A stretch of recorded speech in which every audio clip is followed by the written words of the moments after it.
Right, guys, no time for any intro today with the Chris Chat CFC logo and a nice bit of music representing Chelsea. No, not in the mood for it. I don't think anyone else is either. I think we have to get down to business.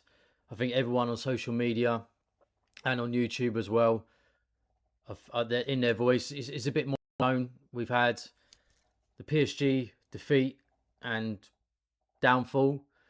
We've had a brief that's come out, and we've also had new contract announcements.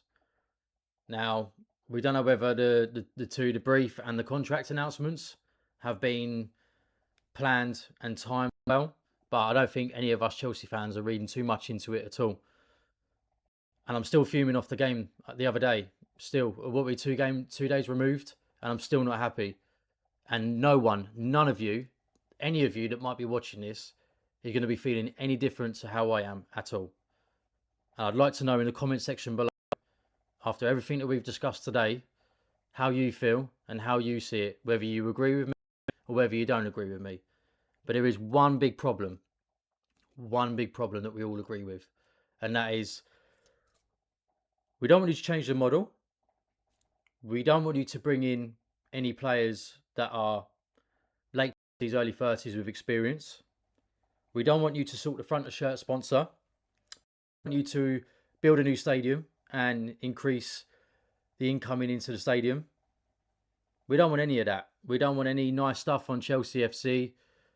We don't want you coming out talking on shows and sit downs and stuff like that. We don't want any of that.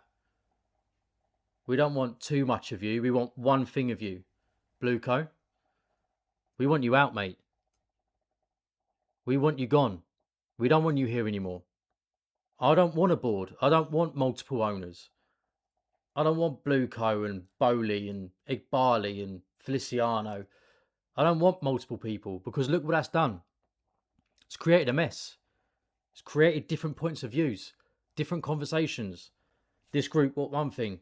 This man wants another. They don't align.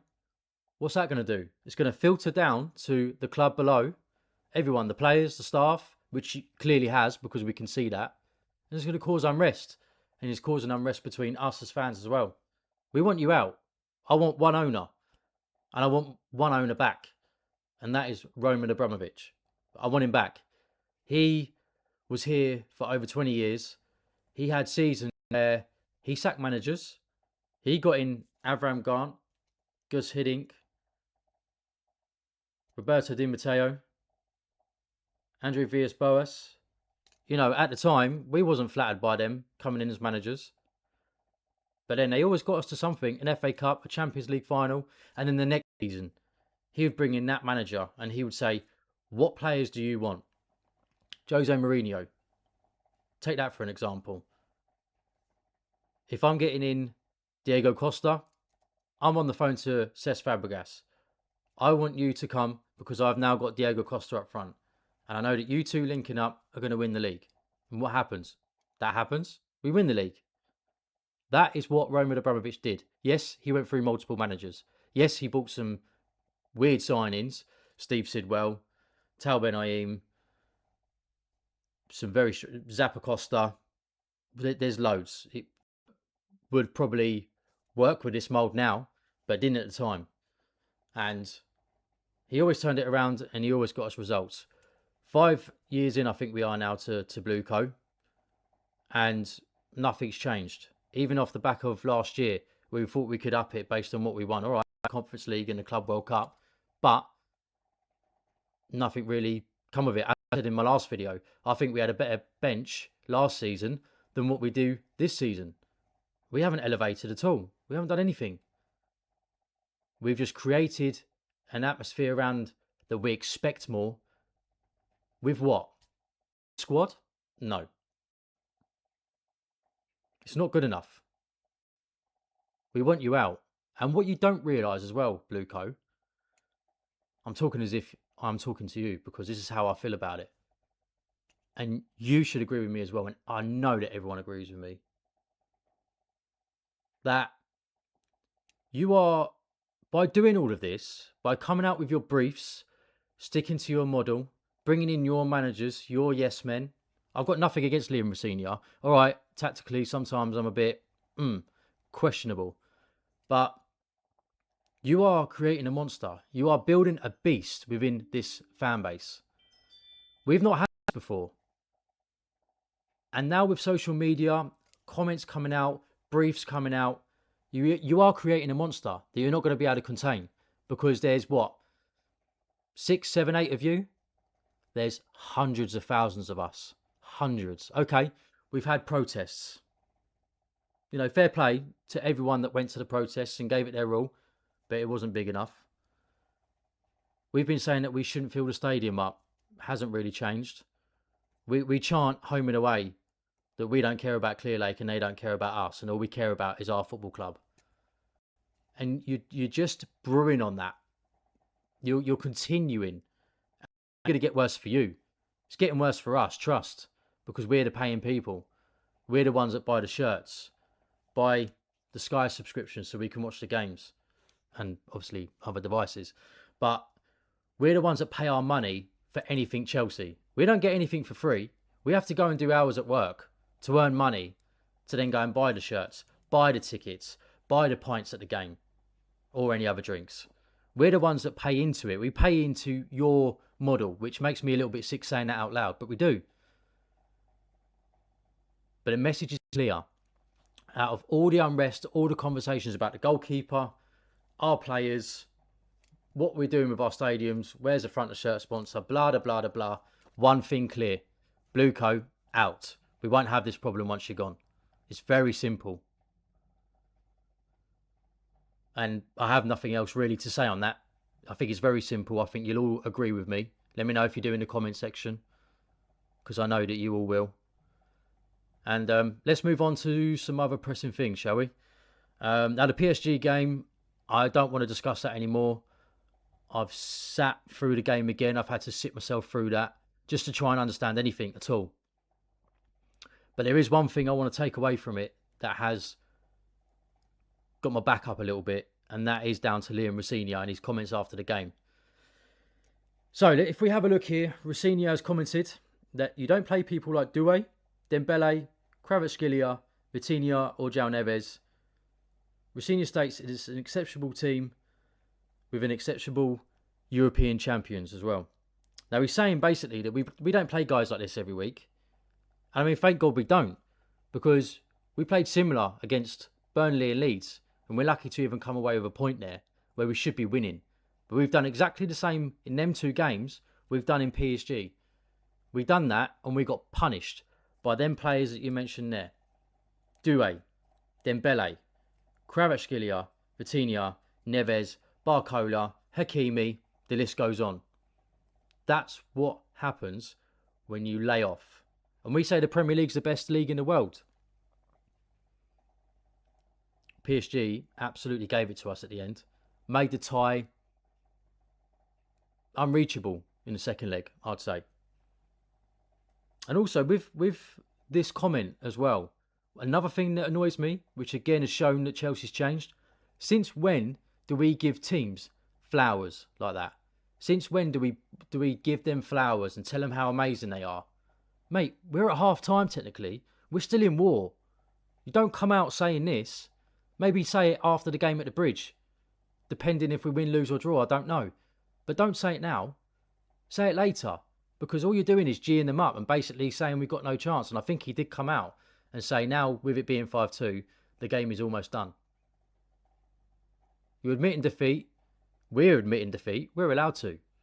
We have an opinion that we can have, really, because it's not really going to have much consequence. You, on the other hand, you're the voice within the dressing room. You are representing the team and the club.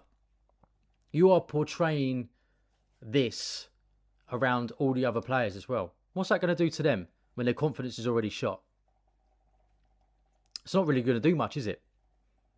So that was something that I did not like coming out of that conference. There was multiple things, but I'm just picking that one to talk on. Let me know what you think as well with how he's come out with that, and whether that was too early, especially it being half time, and whether he should have waited till the end of the game next week. So Next thing I want to talk about is the fan reaction after the game. It's two things. We are sick and we are tired. We are tired of this cycle. And this all goes back round to the one message, simple message, and that's Blueco out. We are sick and tired. We express ourselves on social media, at the football ground, on the mic on YouTube or any other platform about the same thing over and over. And it does get a little bit sick. And I can see other content creators as well. You can hear it in their voice. You can see it in their face. They're getting sick of saying the same thing over and over and over again. I guarantee if you pulled up the same messages over the last couple of years, they'll all be the same narrative about the players, about the manager, about the sponsor. It's all the same stuff. And I don't think we've ever been this sick and tired. And I also think it's down, if you think about it, a lot of people on social media and that come forward and they speak their voice and are out there, let's say, early 20s, early 30s. Now, what does that tell you? That tells you that they were brought up around the Roman Abramovich era, around that time where we was successful. We was dominant in world football. We was a monster. We was among the elite. We was the elite. We was part of the elite. Whereas if you talk to some of the older generation that were there when you all stood up and there was hundreds of thousands there and there was a racetrack around Stamford Bridge and you could pay £1 for a bad seat, £2 for a good seat, they were in a different tone. They were talking a different manner because they have seen Chelsea in a lower league, not winning trophies for ages, the ground taking a long time to get rebuilt to what it is today. They've seen it. They've been there. They're just coming back round on a conveyor belt and seeing it slowly start to happen again. The only thing is that they only used to talk about that between themselves. They didn't have social media. They didn't have all this outlet that everyone else has these days. So they've seen it. They've been there. They've done it. They're tired. They're probably thinking, what did you expect? Do you think that we're never going to go to being this again and having to start again? So it's probably hard because I think if you got the old school boys at the protests, a lot of them, it'd probably be a bigger response, I think. But I hope that we carry on over the years doing these protests, really, because I think they're only going to snowball and get bigger. And that's what I mean when I mean feeding the monster. Todd Bowley, Blueco, the lot of them, they're just feeding us to get bigger and bigger and turn into monsters, basically. It's slowly brewing. It's definitely brewing on social media, I'll tell you that. But it's going to end up brewing to the barely any tickets sold. Bigger protests. Less shirt sales. It's all going to come. It's all going to come round. So I've said my piece on the PSG game and the fans and their reaction, especially after the last couple of days. I completely understand. We're all in the same pit, definitely, and everyone is talking with this type of face, this type of tone. It's because we're tired of it and we're going for a bit of a bad week. So we've got something else that is involved in all of that as well, and that is a brief that came out yesterday that I was quite surprised it came out yesterday when it did, but then obviously reading it, I was quite surprised when it came out, the timing after the PSG game. But then who was that down to? Because I think the content creators that went along and met a director had to sign NDAs. It's from the information I'm getting. Now, was that NDA, was involved in that NDA, was there part that says you must notify us when this is coming out, when you are going out and you are opening it to the public about what we discussed? Because if that is the case and they've told them, right, we're going to do it after the PSG game, and they've gone, yeah, that's fine. Wow. It just shows that they don't care about our reaction at all, does it? Because we could have, before the PSG game, we could have won it, could have drawn it, brought it back, or we could have done exactly what we've done and then brought this brief out, which is going to irate us even more. It just shows that they don't care. They're stuck up there They're high money, they're powerful people around them, and we're down here is what they're looking like. We can't reach them. There's no ladder high enough to get up to them to talk to them.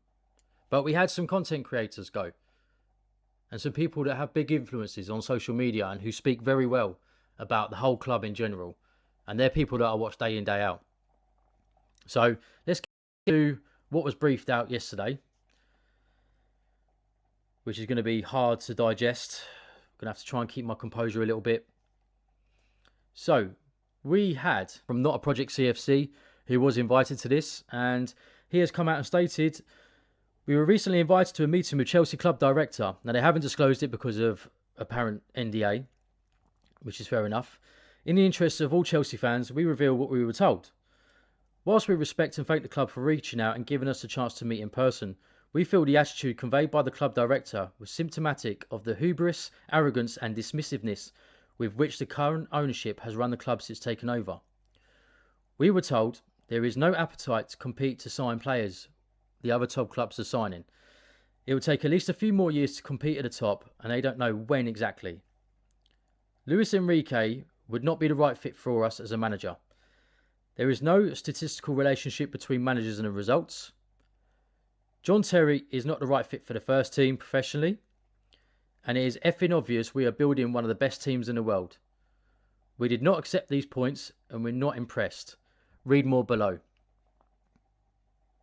Okay, so there's a lot to digest from that brief, I think. Now there was another bit that I wanted to bring up as well, and that was that they've made a comment about we're not going for any other players that other top elite clubs are going for.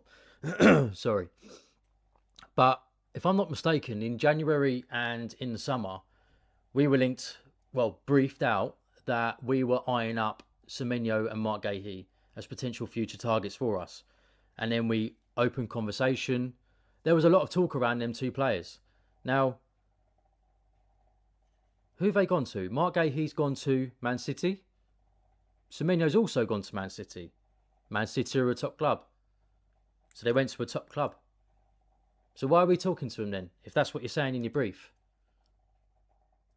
Doesn't make any sense. It's the same with Moises Caicedo. We knew that Liverpool were talking to him. We wanted him, so we went and paid overpriced for him. Which, all right, it's worked out well because we love him. He's a great player. He's done well for us. But that's the same with Mark Cucurella. Todd Bowley came out and he said in a sort of open conversation that we knew that Man City were going and looking at Cucurella, so we bought Cucurella. So you're going against exactly what you just said there, which makes no sense at all. And I mean, another thing as well that's probably going to rile up a lot of Chelsea fans is, it doesn't surprise me, is that John Terry is not the right fit to be involved in the first team professionally. Now, what are you talking about? This man is Chelsea Football Club.